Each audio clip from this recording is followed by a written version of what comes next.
I was talking to some people at a party. One was a garbage collector, and he said that the poorer neighborhoods often had more garbage than the richer neighborhoods. He thought that was interesting, that maybe poor people are more wasteful. That's why they're poor. I asked a garbologist about that at another event, and this garbologist says rich people don't throw out as much garbage because they live differently.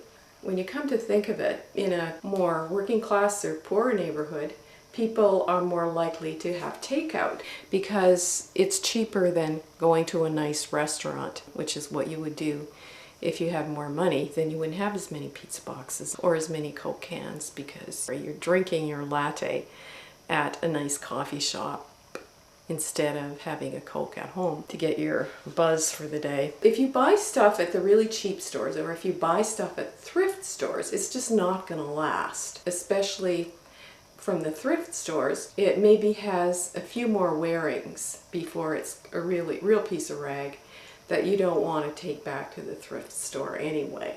The other thing that came up in this conversation is that one person says she knew some wealthier people who never gave away their clothes to places like Value Village and certainly wouldn't throw them in the garbage.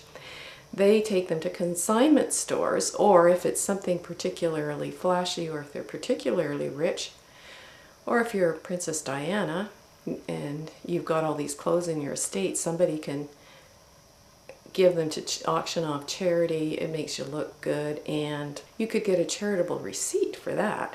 I don't think any of these things that I'm going to show you today would be candidates for a charity auction.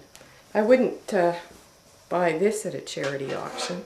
It does have a broken zipper, but I think somebody else might be able to fix it. There's this other really nice old coat I was going to get relined, but there are a few moth holes. It's even coming back into style. Other people might be able to fix the lining of this themselves. The couple of little moth holes could be mended, but I'm not any good at that.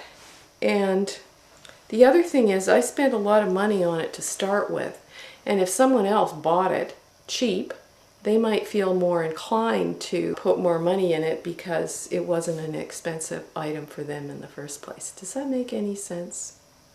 Probably not. Please, please watch my videos. Watch our videos from the Tender Loving Stuff organization so that we have a hope of becoming a charitable organization and get to influence policy like Bill Gates.